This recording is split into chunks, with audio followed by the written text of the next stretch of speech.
क्या हमारा देश कट्टरता के बारूद पर बैठा है? क्या हमारे देश में कट्टरता की लैंडमाइन बिछाई जा चुकी हैं? हमारा देश अब संविधान की जगह क्या शरिया के कानून पर चलेगा? क्या हो रहा है इस देश में? क्या हमारा संविधान इतना कमज़ोर हो चुका है जो धर्म की आड़ लेकर एक विशेष वर्ग के लोग लगातार हमारे देश पर दबाव बनाते जा रहे हैं और अपने को हिंदुस्तानी बताते हैं और यहाँ के संविधान में विश्वास भी नहीं करना चाहते हैं, ना ही यहाँ के संविधान को मानना चाहते हैं। नमस्कार, मैं सुदर्श वाजपेयी न्यूज़ 24 में आपका स्वागत है। दोस्तों, आज का विषय ये है कि क्या हो रहा है। विशेष धर्म की ओर से लगातार किसी न किसी पॉइंट पर एक विवाद खड़ा किया जा रहा है। कर्नाटक से एक हिजाब कांड शुरू होता है, पूरे देश में इतनी तेजी से ये उभरा है। अब मैं देश कहना तो गलत होगा, अब तो इसको पूरी तरह से विश्व में फैला दिया गया है। क्या चाहते हैं? क्या ये साजिश है? क्या ऐसा षड्यंत्र रचा जा रहा है हिंदुस्तान में जिससे हमारी जो विकास की गति है वो बाधित हो जाए? कोई तो है इसका मास्टरमाइंड। गुजरात का किशन बारवाड़, क्या गलती थी उसकी? उसने एक गलत पोस्ट डाल दी थी, वो गलत था, मैं उसका समर्थक नहीं हूं, लेकिन उसको गोली मार के हत्या करवा दी जाती है इस शांति समुदाय के द्वारा, जो अपने को शांति समुदाय कहते हैं। क्या हमारे देश का कानून नहीं था?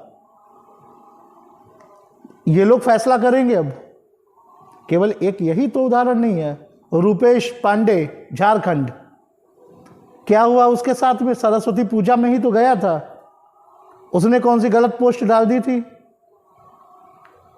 उसको इतना मारा गया, ऑन स्पॉट उसकी मृत्यु हो गई।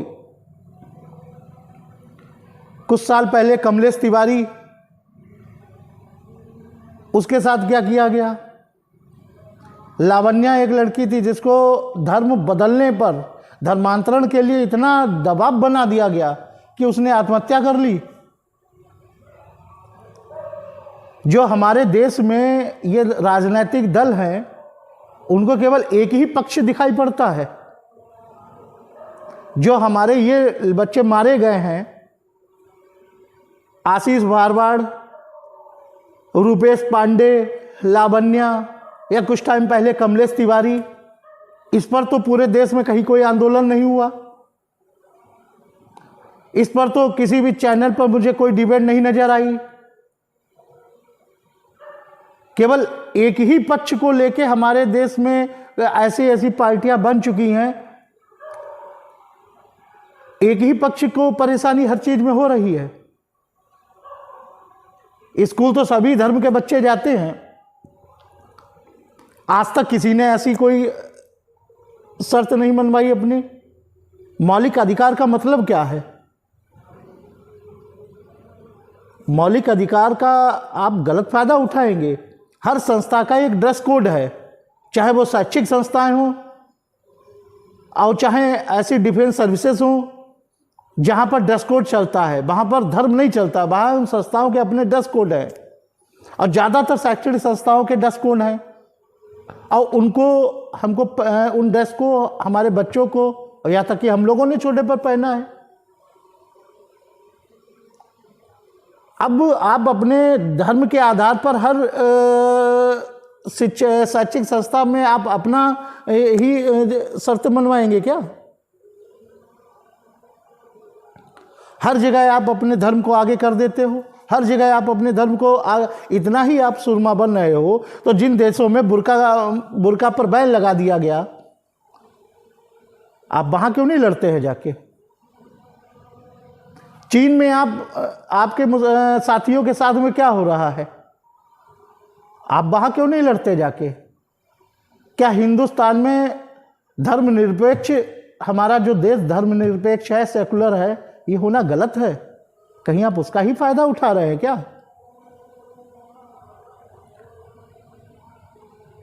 अब जरूरत है हमारे देश में जो संविधान बना हुआ है और जो लचीले कानून हमारे संविधान में, जो लचीले आर्टिकल बने हुए हैं, जिनका फायदा उठा के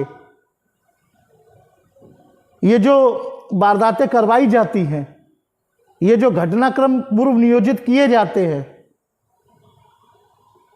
उन लचीले कानूनों को, उन लचीले आर्टिकल्स में अब बदलाव की बहुत ज़्यादा ज़रूरत है।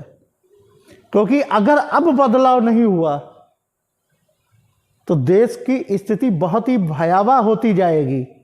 यहां पर ताइवान कानून लागू करने की कोशिश की जा रही है पूरी तरह से, जहां हमारा देश चाहता है कि इस वर्ग के बच्चे जो बहुत ज़्यादा अशिक्षित है, महिलाएं, बेटियां जो बहुत ही ज़्यादा अशिक्षित है, उनको शिक्षा दी जाए, लेकिन उनको तो रास्ते से भटकाया जा रहा है। कर्नाटका में अब लड़कियां कह रही हैं अगर हिजाब नहीं तो हम परीक्षा नहीं देंगे।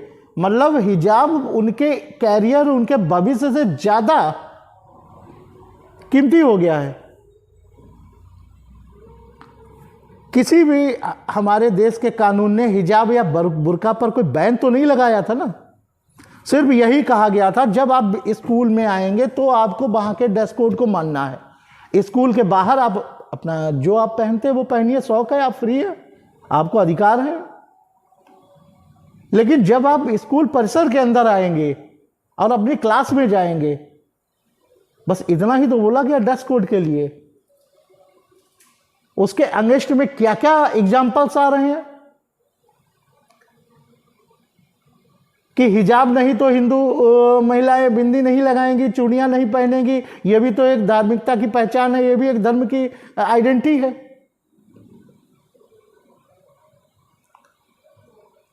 आज हमको हमारे ही देश में सिखाया जा रहा है। बाई चॉइस, आप लोग कहते हो ना कि बाई चॉइस हम इंडिया में रहे, लेकिन जिस देश में रहो और आप ऐसे खूबसूरत देश में रहते हो जहां पर आपको कोई भी किसी भी प्रकार की बंदिश नहीं है, किसी भी तरीके की बंदिश नहीं है। बंदिशें क्या होती हैं ये अफगानिस्तान में, पाकिस्तान में जाकर देखिए एक बार। आप उसी देश के संविधान के खिलाफ जाने की कोशिश कर रहे हैं, क्योंकि संविधान में कुछ आर्टिकल्स ऐसे हमारे बन गए हैं जिनका आप फायदा उठाना चाहते हो और उन्हीं आर्टिकल्स की आप दुहाई देते हो और फिर उसी संविधान को आप मानना नहीं चाहते हो। आप जो कहो वो सब सही है। कोई भी व्यक्ति अगर आपके खिलाफ, आपकी गलत बातों के खिलाफ आवाज उठा देता है तो उसके खिलाफ फतवे जारी हो जाते हैं, उसका गला कटवा दिया जाता है, उसको गोली मरवा दी जाती है। और जब आप लोग हमारे लोगों के खिलाफ में कुछ बोलते हैं तो हमने तो ऐसा कभी नहीं किया कि गोली मरवा दी हो, गला कटवा दिया हो। हमारे देवी देवताओं के लिए बहुत कुछ उल्टा सीधा बोला जाता है, लेकिन हम लोग तो ऐसा कोई एक्शन नहीं लेते क्योंकि हम लोग अपने संविधान, अपनी कानून व्यवस्था, अपनी न्याय व्यवस्था पर विश्वास करते हैं। सभी लोग, आप में सभी लोग ऐसे नहीं हैं, लेकिन कुछ धर्म के ठेकेदार ऐसे हैं जो हमारे देश की शांति व्यवस्था को खराब करने की पूरी तरह से कोशिश कर रहे हैं और उनका साथ दे रहे हैं हमारे ही गद्दार हिंदू भाई लोग, जिनके लिए हमारे देश से बढ़ के गद्दारी है। वो अपनी राजनीतिक रोटियां सेकने में इतने आगे बढ़ना चाहते हैं कि ये भूल जाते हैं कि हमारे देश के हित की बात नहीं हो रही है। हमारे देश को पूरे विश्व में बदनाम करने की कोशिश हो रही है। जिस तरह से पिछले 5 से 6 सालों में हमारे देश ने पूरे विश्व में एक अपनी पहचान बनाई है, हथियारों के क्षेत्र में, दबाव के क्षेत्र में और बहुत से क्षेत्रों में। जिस तरह से हम विश्व में बहुत अच्छी आर्थिक शक्ति बन चुके हैं, उस टाइम पर हमारे देश की विकास के पहिए को रोकने की कोशिश की जा रही है। राज्यों के चुनाव प्रभावित हो जाए इसलिए इस तरह के दुष्प्रचार किए जा रहे हैं। इसके पीछे आपकी बच्चियों को टारगेट किया जा रहा है। एक माइंडसेट है, एक माइंडसेट बिल्कुल थॉट चल रही है जिसका यूज आप सब लोगों की छोटी छोटी बच्चियों को किया जा रहा है। आप लोग उस बात को नहीं समझ रहे हो, लेकिन आप लोग भी बच्चियों के साथ में, बच्चे तो होते ही, माँ बाप का काम होता है उनको समझाने का, लेकिन नहीं, आप लोगों ने अपने ऊपर वो उस बात को ले लिया, अब मैदान में कूद पड़े।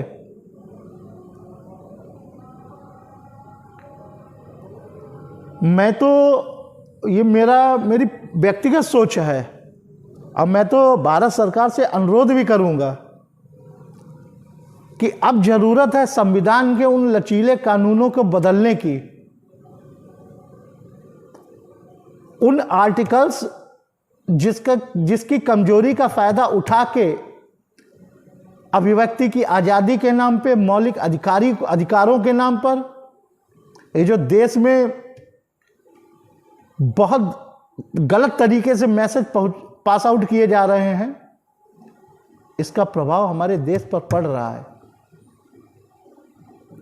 शांति, जहां पर हम हिंदू मुस्लिम सब लोग एक साथ रहना चाहते हैं, लेकिन धर्म के आधार पर बांटने की लगातार कोशिश की जा रही है। एक तो पहले से ही खाई चली आ रही है हमारे बीच में, जिसको हम भरने की कोशिश करते हैं, लेकिन किसी न किसी तरीके से इन धर्म के ठेकेदारों के माध्यम से उस खाई को बड़ा कर दिया जाता है। आपको पता है सबसे ज्यादा टारगेट हम मध्यम वर्गीय, निम्न वर्गीय लोग होते हैं, क्योंकि हम ही वो बेवकूफ़ हैं, दिमाग तो होता नहीं हमारे पास में। हमको एक चीज़ बता दी गई, कौवा नाक ले गया हमारी, उसी के पीछे हमें भागना है। अब यही हम करते चले आ रहे हैं। टारगेट हम होते हैं, मतलब किसी और का हल होता है। कुछ नहीं रखा, कुछ नहीं रखा इन बातों में। हमारे बहुत से भाइयों को मरवा दिया, जिन्होंने, ठीक, मैं किसी का समर्थन नहीं कर रहा, जिन्होंने आपके धर्म के खिलाफ कोई गलत पोस्ट किया, लेकिन उसके लिए हमारे देश का कानून था ना।